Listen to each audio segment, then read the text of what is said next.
Welcome to the Cedar Falls Committee of the Whole meeting this November 4th, 2019. I now call this meeting to order. A couple of items on the agenda this evening. First is the downtown visioning update, and the other is bills and payroll. Starting off, we'll have Karen Howard from the city introduce our guests, or say whatever you need to say, introduce our guests. Yeah, good evening. We're pleased to have representatives from Farrell Madden here tonight to give an overview of the Planning and Zoning Commission's recommended draft of the Imagine Downtown Vision Plan. This is the culmination of a long public engagement process that started last April and extended through the summer, and the Vision Plan was rolled out on September 25th with a presentation from Mr. Farrell, and the Planning and Zoning Commission has met several times to discuss the plan, and so they're back here tonight, the Farrell Madden, to give you an overview of the plan so far. Great, thank you.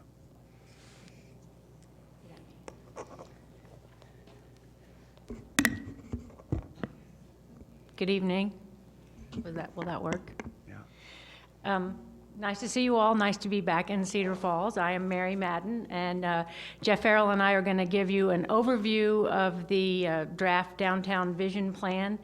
So let me just jump right in if I can get this to work. Karen has already mentioned that we had a big public process that we kicked off last spring in April. We've had several opportunities. We've been out here several times. We've met with the public. We've engaged the public and had information available via the internet. As you may recall, you all sort of gave us our marching orders with project priorities back in April, and this was the kickoff before we got full speed underway. So what's in the plan? I think you all have copies of it, and it's been available online. Big picture, there's an executive summary, there's an introduction to the overall project, the goal of the project, and then there's some detailed analysis work that our team did. We have an overview of the public engagement from the charrette process this summer, and then the meat of the document is the vision plan itself, and then there's a summary of next steps, and the appendix includes some of the more detailed work like the economic analysis report, as well as the literal results of surveys that we did at some of the public engagement meetings. One big key piece in the opening executive summary are a list of plan recommendations, and they are multifaceted. I won't read them all here. Each one of these is then illustrated in multiple ways in the plan itself, but these sort of give that high-level idea of what we heard from the citizens, what we got from you all, and the project priorities, and then the plan really illustrates how these could be implemented in the city moving forward. Jeff is going to come give you the framework of the plan. The plan provides a framework for thinking, understanding the city, and planning, thinking about how to move forward. At the base of this are character areas, and these are a combination of what kind of place it is now, and also what kind of a place it should be, what kind of a place the city wants it to be as it moves forward. We call them character areas. Conventional zoning, planning, and development regulation is really, we would say, overly focused on use, and we want to talk a little bit about the difference. Character does not equal use. It's a lot more. Here are two images that, in terms of what kind of place they are really different, but they're both under zoning code. These are both townhouses, but as human environments, really different. One looks like cars live here. The other looks like people live here. Cars are in the back. Form is different. Here's an example. The use and actually the business is the same. There's a Target in an urban or a town situation on the left, and a Target in a suburban shopping center on the right. Even this is a really nice one with a nice park out in front of it, but radically different characters. So what we're talking about moving forward is thinking about character, which is a combination of things. It's a public realm, what happens in front of the building, the parks, the streets, and what happens with the building itself. It's a public and private partnership that work together to make different kinds of places, like this downtown kind of Main Street area on the left, a neighborhood of detached single-family houses on the right. They have character. Here is, in contrast, kind of the same stuff, but in a different form, where one is a commercial area on the left, but the way things are arranged is radically different than that kind of American Main Street you saw before. Houses on the right, but again, the arrangement, the physical form is different, so the character is very different. So that's what we're talking about in the character areas. Now, in this planning process, and starting with our analytical process, but mainly coming from the citizens, we kind of identified these different areas. There's what we're calling the general downtown, and then within that, a very special area, kind of concentrated, the parkade. A transition area to the west that starts, it's really Clay Street, that starts to mediate between that downtown stuff and the piece of the Overland Park neighborhood we have. Main Street south of that general downtown area, it's still Main Street, but it has a different character, different kinds of houses on it, different scale. What we're calling the southeast neighborhoods, and then a gateway down on 18th Street, west 1st Street, up opposite the general downtown from the river, and a piece, what we're calling the Northwest Riverfront, which it's an important piece, and it'll be an important part of the city, but it is kind of separate and behind.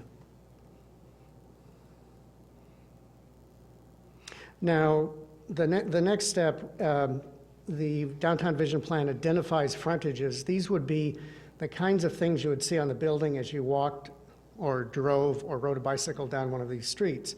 General downtown frontages, they have certain characters.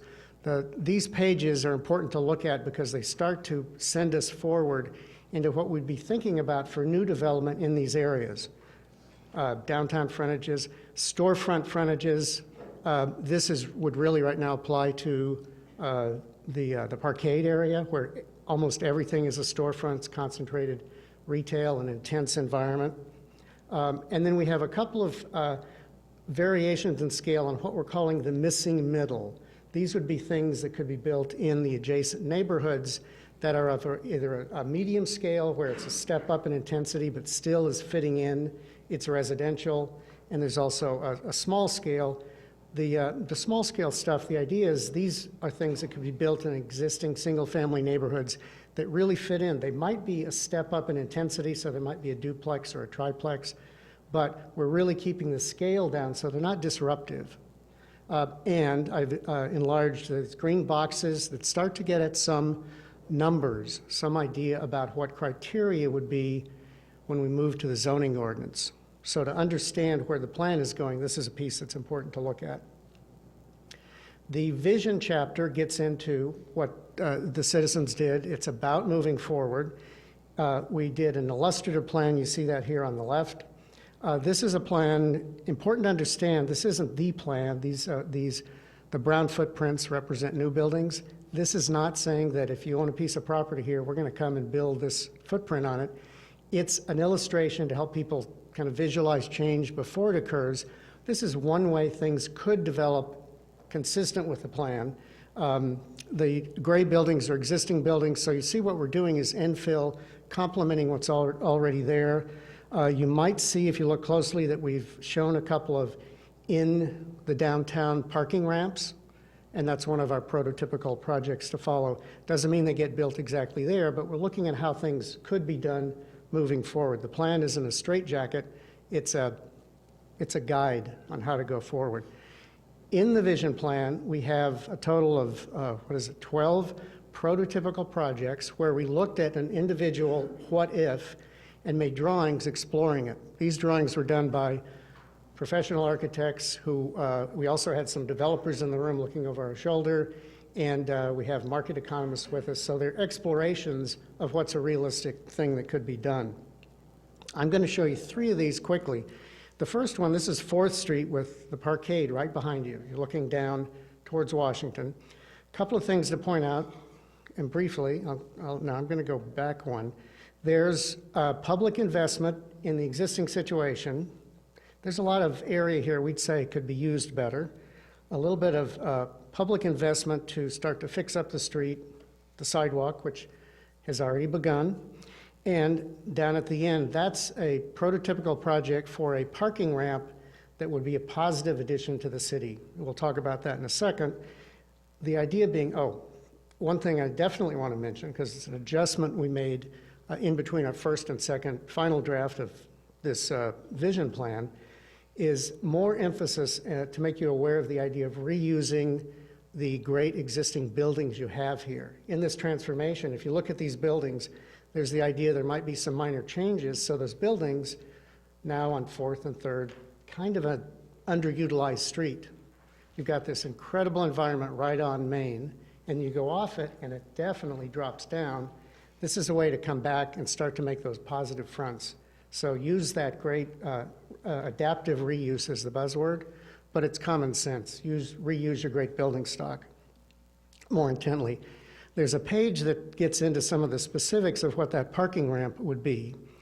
We really feel it's important not to have more parking in this area is a good idea, but not by doing that, don't kill one of your street fronts. This proposal has active fronts on the ground floor on all 3 sides. The ramp is buried inside. You'd come off the alley. There's a little diagram there on the right. So if you walk down by the street to your neighborhood farther out or to a parking a little farther away, suddenly that positive street front goes all the way. You would walk by this building, and there are windows and doors, somebody's home. On the upper floors, we've got all parking. So it's a parking ramp and a positive building in the city.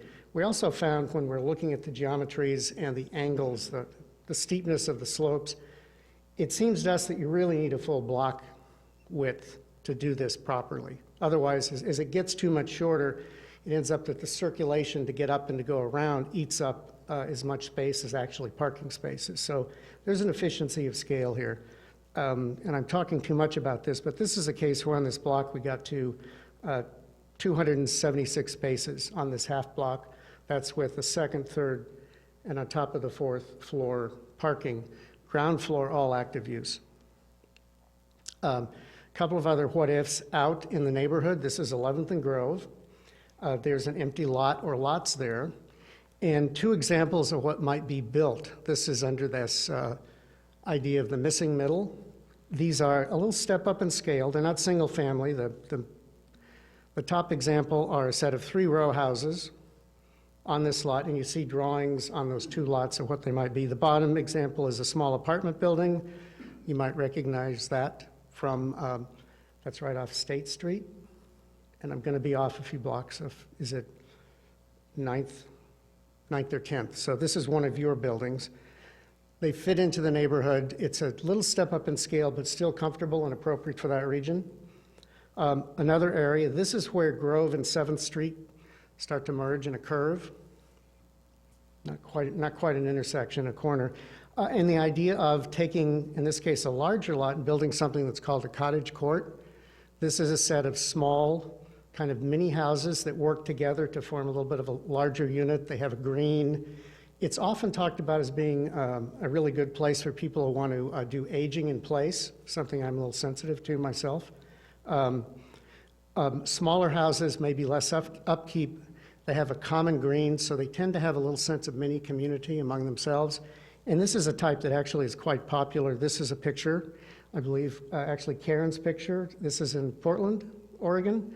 They've been building a lot of these around the country. They're quite popular. They're special things. There's a place for these in the plan. And finally, another what if. This is where Waterloo comes into 12th Street. The current configuration, Waterloo comes in, and it's a freeway exit, basically. You come in off the freeway. The current configuration is it brings freeway in a big sweeping freeway curve into the neighborhood. And that's actually, we would say that's a misfit. It breaks this neighborhood, the north and south sides. It separates them. It brings too much speed into the neighborhood, in our opinions. So the proposal here, and also those big sweeping curves, they don't make buildings that way, or they're more expensive. The idea here is to transition from the world of the freeway to the world of the neighborhood. And by the time you've come around that roundabout, you really know you're not in freeway land, you're in downtown Cedar Falls. It'll slow the traffic, calm the traffic, And by the way, it also creates these new areas of land that actually is buildable and will be tax base for you in the future. Big ideas from the workshop. All of these are very important. These came from the citizens. I want to talk about a couple of street ideas for what to do in the streets. Really, the space between the building has to be great. Just two examples. One, the first is talking about those streets that come right off the parkade, which is room for improvement. We're offering two different ways to do it. You could do both of them, or you could choose one over the other. One has more space for the pedestrian, one has a little bit more parking. This first option is really, it's a little bit of a reallocation of what you have right now. Angled parking on one side, the travel lanes, and then parallel parking on the other. By being a little, we would say, more careful or maybe just tighter about the travel lanes and everything, we get a little more space for sidewalks and trees, so it's a better pedestrian environment. The other option is we found we could, I'd say, squeeze in, but you can get in angled parking on both sides. This means that you only have about 6, maybe 7 feet on either side for the sidewalks. That's not, and you could only have trees maybe at the ends between the parking rows. The way we presented this, we've said maybe you want to do that extra parking, that's a little bit more parking than you have now, from the parkade to that first alley. So these little pockets of extra parking right next to the parkade, and then the next half of that, it transitions to the public, the trees and the places, the pedestrian areas get a little bit more generous. But you could do either one. It's a choice going forward in engineering as well. And finally, something that got talked about, actually quite a lot, is interesting. Another what if is the idea of Main Street from about 9th, about 7th to 18th, south of the downtown, doing that, you might have heard of it, the idea of converting from 4 lanes to 3. Been talked about a lot. It offers the opportunity to have in between the blocks, because you'd have a lot of left turn lanes, but in between them there'd be the opportunity for some significant medians that would grow significant trees, so that street becomes even more of a green, linear kind of gateway of a really special character before you get to the core of the downtown. Thank you, Jeff. So as we've said, we first released the draft plan at the end of September, made a presentation. It's been available on the internet since that point in time. We have had more than 200 visitors to the project website, and of that, the computer gurus tell us that 150 people actually downloaded the plan, which I think is really impressive, the interest level that folks have had in the downtown visioning process. I think it's also positive. We actually got 7 sets of complete written comments on the plan. So of those, they all felt that the direction of the plan was either definitely or generally on the right track. So we didn't have any of the people who were motivated to actually give written feedback to come back and say, this plan is a bad idea. We do have all of that information, and Karen has it as well, where literally you can see all the comments that we had if people are interested in seeing that. From the first initial public draft, we have had some feedback, and Community Main Street in particular gave us feedback, and Jeff has already mentioned this. So one of the things, we think we probably implied it, but we didn't expressly state it, that one of the parts of the plan is to reuse the existing buildings where that makes sense to the extent possible. But when that was flagged that people thought that wasn't clear enough, we did, from the public draft, go back in and a handful of places make that more expressly clear that you should be reusing buildings. And so this is a list of where those edits and revisions have been made from that initial draft. So what happens next? Jeff has highlighted the vision plan, the frontage types. Moving forward, this plan is about setting the stage, laying the foundation to update the zoning. thinking about the downtown area in terms of character as geographic areas, not just land uses, thinking about how big the buildings should be, where they sit on the lot, how they address the street, where should the parking be located, how much parking is needed. These are all really important concepts, and the plan focuses on all of those. And so those are leading us into updating the zoning. What's next? The draft plan is still available on the website. We can still get feedback that way. So up until a decision is made, that's still available. The goal is that to move forward, that you all will make the choice to adopt the plan to move forward, which will give us the full speed ahead on doing the zoning code update. We spent the morning meeting with Karen and JD and talking about some initial draft concepts of how the zoning could be changed moving forward. We will continue with that and we'll speed up once we have a go-ahead. We expect that we would have a public review draft of changes for the zoning in the spring, then go through the full required public review process for the Planning and Zoning Commission and for you all, with the goal of actually adopting new zoning for the downtown study area next summer. So that's where we are, where we're hoping to move forward.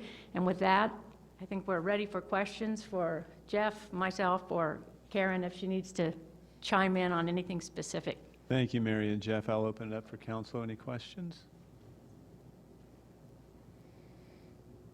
Yeah, when you say downtown study area and rezoning, you are talking not just downtown, that whole, all the way up to 12th Street, including Waterloo Road and that, all of that. Old shape outline, we'll pull up a picture, yes. Yeah. Get that back up. Obviously, you've done this a lot, so do you have like sample zoning ordinances for, I'm even more interested in the dark blue down by the Western Home and that.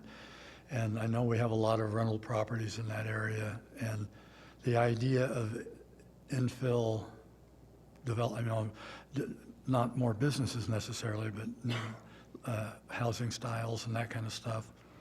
Do you have examples of creative zoning that goes on in areas like that, or? Yes, we definitely have examples of zoning that we have done in other places, but I think also when Jeff highlighted the frontage types, one of the things the plan starts identifying is in these character areas where the descriptions are, there are descriptions of what the parameters of new zoning would be and the frontages. So I think you can start getting an indication, not just of what we've done elsewhere, but how we were thinking such changes would be made for your downtown study area specifically. But we can definitely provide examples of zoning that we've done in other places. And in similar situations of this residential, allowing for some increase in intensity, revitalization without retail.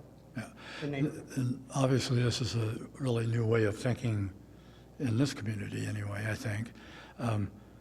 Have you had experiences where communities have done similar things and offered like incentives to developers to come in and do different kinds of development? I mean, I think it's kind of it's not common for a lot of our realtors or home builders necessarily to think about building row houses or townhomes as opposed to, I mean, not that a single family home would be a bad idea either, but how do you motivate developers to jump on to something like this? I don't mean, forgive me if I sound glib, but really profit. And I would add to that, we had some developers who were working in this area, actually who I think they grew up here too. So are familiar with this area, who were involved in the visioning. I think you've got some here who are ready to do some of these interesting things. So if it proves necessary, I think you could do something. You could figure out some way to do some incentives. But the big incentive is it's an opportunity. On the one hand, if someone's building something that fits the vision, our intent is to make it so that it's easy, that the regulations make it easy for them to build this. So it's an advantage for them. They don't waste money on uncertainty and risk. And it is, actually, in all cases, it's somewhat of an intensification, so there's a built-in increase in value on the land. So there's the thing itself is an incentive. If there proves to be a problem, we can recalibrate and maybe add an incentive to it. But I'm thinking you'll see some things in the works pretty quickly. Excellent. Anything else from council? Actually, I do have one other question. You mentioned, I came to your presentation earlier, maybe I watched it on TV, I'm not sure, but you mentioned that in your interviews, there was a significant number of snowbirds that were buying property downtown. Are there a lot of people, you think in terms of people living downtown or all these young people that don't drive cars anymore and this kind of stuff, but do you know, are there a lot of senior citizens who leave town for the winter but want to stay in Cedar Falls that are living in places like this? Or We, in the stakeholder interviews that we did initially, we heard some of that, and then Anita Morrison, who did our economic market study, where she talked to a broader group of folks that are developers, realtors, et cetera. And I can't give you the hard number, but we both found that there are people who have purchased, they moved out of their single-family house on a quarter acre and bought condos downtown, and they are spending part of the year here and part of the year somewhere else warmer. I don't have a hard number for you, but we definitely heard that, and we heard that there was an interest, that more people would be interested in something like that if there was more availability. And that was, in particular, we heard that about the idea of the cottage court, because some people said they still want to have a little yard, they want to be on the ground floor, they don't want to be on the third floor or the fourth floor. So that was one of the big conversations we had during the whole charrette process, was the interest in having more housing options. That right now Cedar Falls has a lot of apartment complexes and a lot of single-family houses and not many other options in between that. So we heard it. I can't give you an exact number of how many snowbirds are downtown right now. thank you. Anything further from council? Well, thanks again, Mary and Jeff and staff. Well done. you. Good Appreciate job. it. Moving on to the second item, is there a motion to approve bills and payroll? Motion second. All in favor say aye. Aye. Opposed, nay. Motion carries. That concludes this evening's Committee of the Whole. We'll wait to the top of the hour for our regular City Council meeting.